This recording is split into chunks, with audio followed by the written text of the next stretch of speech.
This is BBC London 94.9, Danny Baker's Breakfast Show, weekday mornings from 6.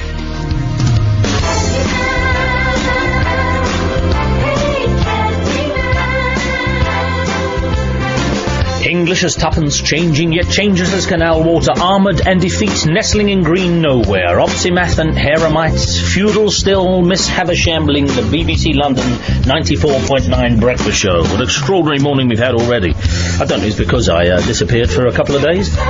It makes us love you all the more, Dan. Oh, I don't know about that. I'm just saying that there's a certain pep and vim about the phone lines this morning, with a certain snap to them that people were taking for granted before I went.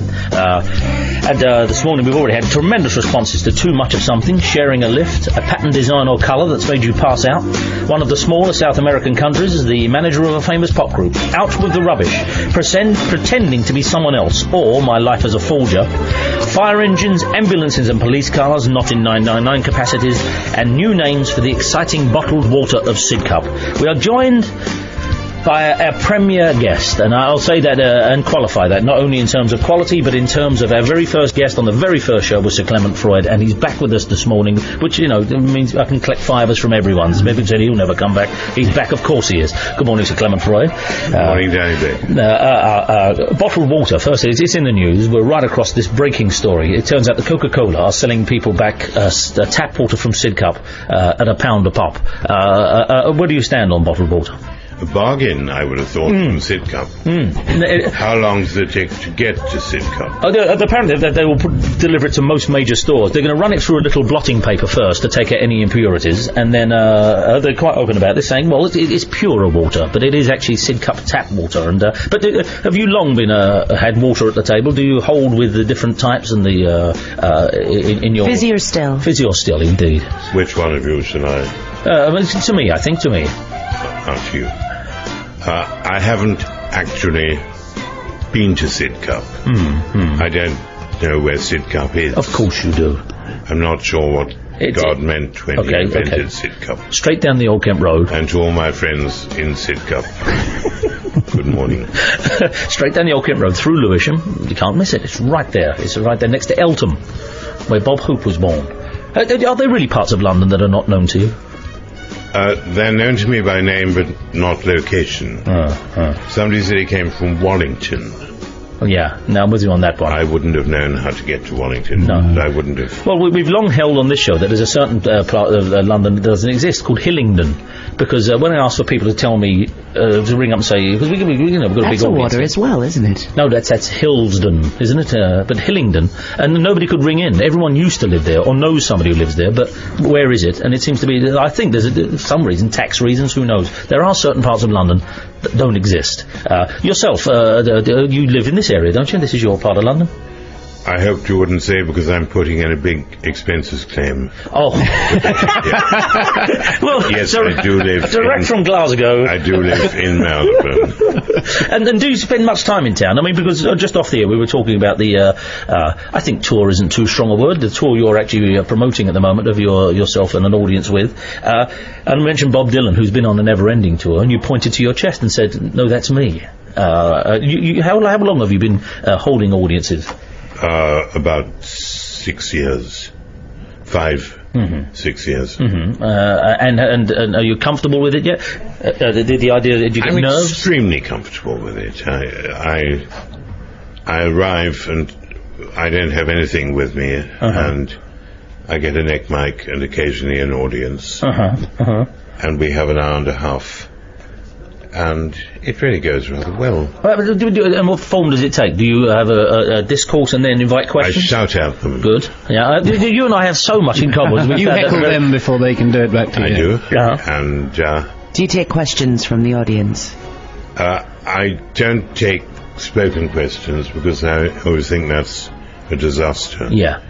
So they write questions in the interval. Who just on that, because I think there's a great myth of spontaneous wit. I think a lot of people giving credit over history for things they apparently said, like this, like Churchill. Oh, isn't that interesting? Do you believe that? I mean, who is the nimblest mind you've met? Well, looking at books of quotations, one is bowled over, but I think anything like that ever happened. No, you see, you and I together, I mean, if you will, are no slouches in that department, you know. But I know some of the funniest things I've ever come up with have been 2 hours later laying in bed thinking, well, that's how I'm telling that story, and that's how that story gets told. P.T. Barnum, I think I admire more than anyone. He was acquainted with the death of the man who was shot from the cannon in his circus. And when he was given this news, he said, "This is bad news. It will be hard to find a man of the same caliber." You see, but without taking anything away from it, because it's a fantastic story, but I suspect P.T. Barnum thought, oh, that's a good one, and then wandered round with his hands in his pockets and went up to the man in charge of the elephants and said, "Where's that fella gone who used to..." And that's what happens, I think, and then he reveals his ad-lib. But, so you shout at the audience for a while, and then they write down during the break questions and things? They write down... I say any questions you have, I'll be very happy to answer. Try to answer. Yeah, but if and occasionally I was in Exeter, and the first question I got was, which is the best road to Sidmouth? All right. And I had to explain that wasn't really the sort of question and answer session I had in mind. But if I went to see you in Bristol and then again in Birmingham, would certain questions reappear? No, they don't. No, I don't put any questions in. And do people ask questions about you and your life, or are they interested in your thoughts on other subjects? There are always smart asses who ask questions about things that have just happened. How do you feel about the Hutton report? Yeah. But surely you must be used to that after being an MP for so long. Yes. I didn't pretend. But I was not expecting this. In fact, I asked a question. But Hutton is quite difficult. Yeah. Well, we were the only show exonerated by the Hutton report, so around here you're amongst friends. We just said really? Danny Baker, GLR. 59, page 111, and there's a footnote on page 200. In no way has it got anything to do with the Candyman show. It says that, which we were, touched by, but we're a little surprised. I'm going to ask you now. I think Hutton should have stayed in Pudsey myself. Pudsey? Pudsey. What's again? It's a part of London I'm not aware of, but it's not in London. There you go. Where Len Hutton came from. Just want to ask you now how you got into politics, because I believe thereby hangs a tale. How did you end up? The last time we had a conversation, we left it with the dog food ads and the introducing Campari to civilization and all of those things, but we stopped short of the big one. How did you end up in politics? In Parliament. In Parliament. I'd always been in politics. What do you mean? Well, I'd always taken an interest. Oh, no, cement me no semantics, sir. You know what I mean? What is it? How did you end up in Parliament then? Well, there was a by-election in Cambridgeshire, the Isle of Ely, and I thought it was rather useful because my home is in Suffolk and in London, and most people who fight seats in Cambridge come from Scotland or Cornwall, so I was all local. Yeah. And again, bad for expenses, but I'm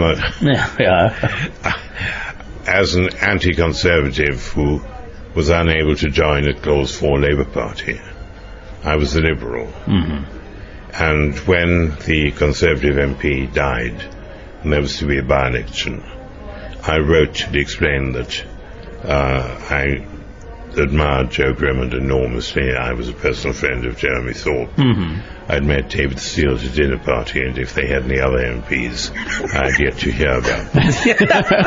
Now, we're going to hold it there because we're going to do the travel, but when we come back, of course, this was the genesis, this was the birth of the idea. And from reading Freud Ego, as I've now learned to pronounce it, we know that the journey to gathered speed, and not only that, the extraordinary campaign you went on, and banging on doors, we'll hear about all of that, the way that Clement Freud ended up in Parliament when we return. Is that us? Oh, we should fire off some kind of flare at the end of those things. People might be having some kind of conversation on the back of them.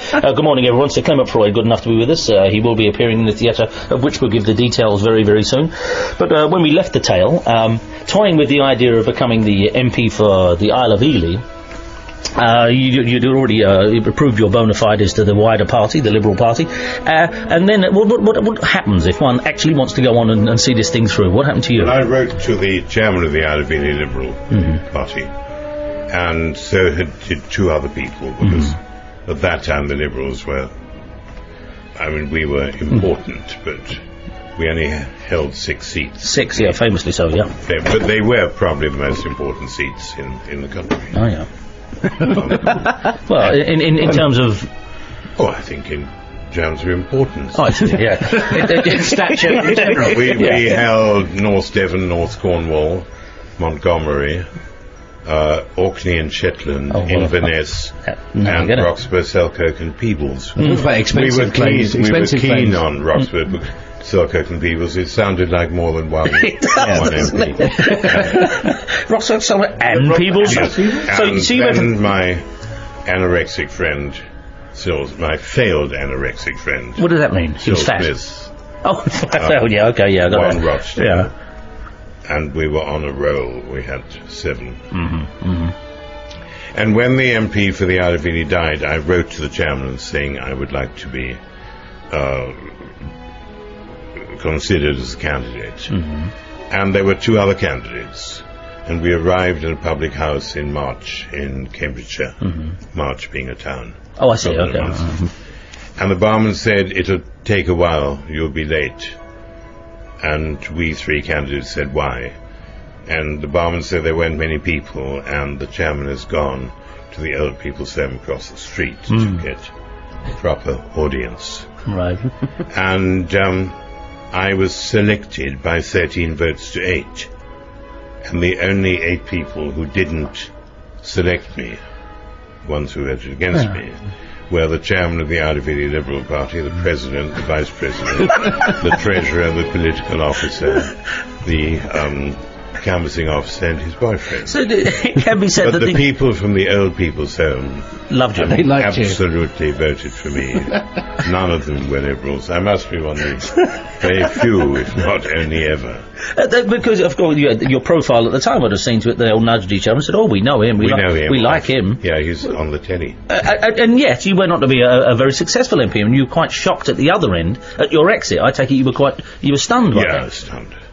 How did that happen? Because you had been a good MP, and you... well, like Chris Patton, I'd been an MP for 5 parliaments. Oh, right. I knew I was absolutely safe. There weren't even any cameramen at the count. There was hardly anybody in the constituency. And I spent my time going to other constituencies. Oh, I see. Helping people. And what happens at that? Does somebody come up to you? How far in advance do you know the result? Because it's... About an hour and a half before. Oh, really? Dear. You can see the votes you can tell by looking coming in, and you can see... And your counters, you provide a dozen or so of your people who check that when the votes are counted, they're put in the right piles. Oh, and were you pipped, or was it a landslide? Pipped. Oh. What was your strongest memory of being in Parliament? Because that period of 73 to 87, a huge shift, wasn't there, in power? And in expenses. Yeah, which, as we're finding, is a reoccurring theme. But there's not a great deal. You gave up a great deal of money to do this, as we know. Yes, I certainly made very much more money before. Yeah. Did you make more money as a jockey or as an MP? I made no money as a jockey. No, you didn't. That's why I asked. You didn't get paid by result. Let me run some of these by. I know, as I say, we've all agreed that the ad lib is a myth, but nevertheless, some of these are our 9 subjects under discussion, and I know you're quite happy to say no. I've got nothing to say about them. If any of these spur anything. Too much of something. Have you ever had too much of something? And that's not, say, alcohol. Have you ever, to excess, eaten or taken too much of something?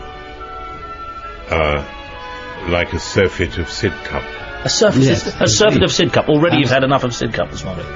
Yes. Okay. Ever shared a lift, in either sense, with somebody notable? Yes. Peter Ustinov. Go on. Oh. And this was about 30 years ago, I had occasionally been mistaken for Peter. I could see that, yeah. And so I said to him, have you ever been mistaken for me? And he looked at me and said, who are you? He's not known for being worldly, that's the thing. I'll overlook that in the Ustinov. Here we go.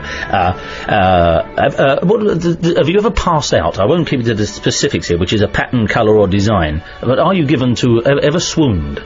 No. No. Okay, moving on. A small South American country. Have you ever visited any of the smaller South American countries? Yes, I have. Oh, we can tick this one off then. So that would be which country? Colombia. Colombia, okay. So what would have gave you the occasion to visit Colombia? I was covering the pre-1970 World Cup. Were you really? And Bobby Moore. The famous bracelet incident. Yeah. Nicked or did not nick? No, he did not. No, he didn't. Although one likes to believe the racier side of the story and other various versions. But you were present at that, yeah? Yes. Okay. So, which games did you attend out there? Or just the Colombia game? Oh, all of them. Even you know what happened in that World Cup? The British team under Alf Ramsey arrived at 4 o'clock in the morning, about 5 hours later than they should have arrived. And the entire world press was there to meet them. And Alf Ramsey said, "My boys are going straight to bed." And the entire world press decided that was it. But they turned on them. They turned on them. And they had people who serenaded them every single night, all night, whichever hotel they stayed in. They never got a night's sleep. So moving on to the next category, because there are quite a few here. Ever thrown anything valuable or sentimental out with the rubbish? Have you ever discarded anything you wish you hadn't? One of my children. Okay. Now you see the way I that. Which one of them would have gone out with the rubbish, Clement? Who would that have been? I won't say, because they just could be up. Well, I'm sure they are, but they're just this is the whole. They said, I think I know who you mean. I think he's winking to. I think he's talking about Matthew. I don't know why. It's a very arbitrary thing to say, but I think he's talking about Matthew. Have you ever pretended to be someone else or forged anything for gain or just? Yes, a lot. Okay, what do you? When I was in the army, every time you were sent somewhere else, you were so bored with your identity that you sort of changed your Christian names and your background. Your father was a duke, or... Well, surely your family, you didn't have to invent much. I mean, apart from... And you were an aide to Field Marshal Montgomery, so... and on top of that, they smuggled their family, smuggled the family jewels out inside the legs of furniture. But when I was first in the army, I was so impressed meeting some people that when I was posted, I became them rather than me. Oh, I get it. Yeah. So, just for fun, or was there any profit in this? Oh, no profit in it at all. No. Represented England. And to your knowledge, skating in the last Olympics. To your knowledge, have you ever been impersonated yourself? And I don't mean that in the TV terms. Have anyone ever said, "Oh, I met either your brother or you," and you think that can't have been true? Do you think is there any cachet in impersonating yourself? Well, Roy Bremner does it so much better than I do. Yeah, exactly, yeah. There was a time when, of course, you were impersonated. You couldn't turn on the TV set without someone saying Henry and I, or all of that. Or whatever. Yeah. They all did it so well. Yeah. In fact, didn't you shave off your beard to not be you for a period? I did. Yeah. No, I grew it. You grew it, that's it, yeah, that's right, yeah. Exactly. So loath were you to be this comic cut. Oh, okay, I'm moving on to the next one then. About the fire engines, ambulances or police cars. Have you had calls to... You've never been in any of those services, I take it? I used an ambulance when I won the Daily Mail air race between the top of the Post Office Tower and the top of the Empire State Building. And I found that getting through New York quickly... Did you say won the... Yeah. You did say won, yeah? Yes. You won it. And then what kind of time did you do? Well, there were many classes. Oh, okay. I was in the passenger class, and I used, you had to go by scheduled airline. I see, yeah. But it's tough enough to get a cab sometimes at the airport. How on earth do you purloin an ambulance? Well, I was doing a talk show in New York, so I was there a lot. And I did from the Post Office Tower to the top of the Empire State Building in under 7 hours, which is... Wow, that is something. When was this? In 70. Wow, that even now, you're pushing it now. Well, that's all of those. The Alcock and Brown flight. That was a fairly good strike rate. That was a fairly good strike rate out of those categories. Now let's talk about why we're here this morning. You're currently appearing where? Where can we see Sir Clement? You got it over there, Amy? Or? Yes, if you had to go to Winchester on Thursday, day after, and got to the Theatre Royal at 7:30. I would be there. There's half a chance, and of course and then the next day, if you wanted to go to Saltburn. Do you know where Saltburn is? It's not far from Winchester. It's near Redcar. which isn't that far from Pugs. Well, if you can deny And Sidcup. Friday. And of course you can be heard Monday nights, Just a Minute's back on Radio 4. Yes. That's all back on Monday nights. Is anything in within walking distance? Nothing in the London area at the moment, although we can tune in and hear Sir Clement all the time on the radio. But the Winchester Theatre Royal is the venue a Thursday night, the 4th, an audience with. Well, I've Sir got to tell you Clement that it's just a portion. We are, we're quite sparing with our uses of Clement on this programme, but you can just tell. I mean, there's an evening in prospect with a good dinner before. There's several good places to eat in Winchester, by the way, aren't there? Several good places. I do have a great ambition, which I haven't talked about. Go on, we've got with 45 seconds, if that's not too much of a... Well, when Thora Hird died, I terribly wanted to be the next Thora Hird. Go on. Do the stair lift thing. And I have this very good wave. As you ascend... It's very good. Not a good radio wave, but... Because notice you do coming in. I'll be honest with you, when you're sitting out there sometimes I think, well, how's he holding up? And he stands up to his full height, which is some height, and then strides in here with 7-league boots on. So I don't want to talk you out of this gig, but I'm afraid you are neither frail nor shaky enough at the moment, with all due disrespect to Thora, you're neither frail nor shaky enough to take on such a plum gig at the moment. But that would be an ambition realised, yeah? So not give you as a reference. You can knock me as a reference. However, if you ever want to do one of those, have you saved up for those final expenses thing? I know the floor manager. That's all I know. What is so mean is when they say no salesman will call. Which is mostly what old biddies like. Yeah. the floor in the plan. So, Clement, thank you very much indeed. Good luck in Winchester. I hope to see you again before another 2 years are up, certainly, anyway. All the best to the family. Away you go, Monica.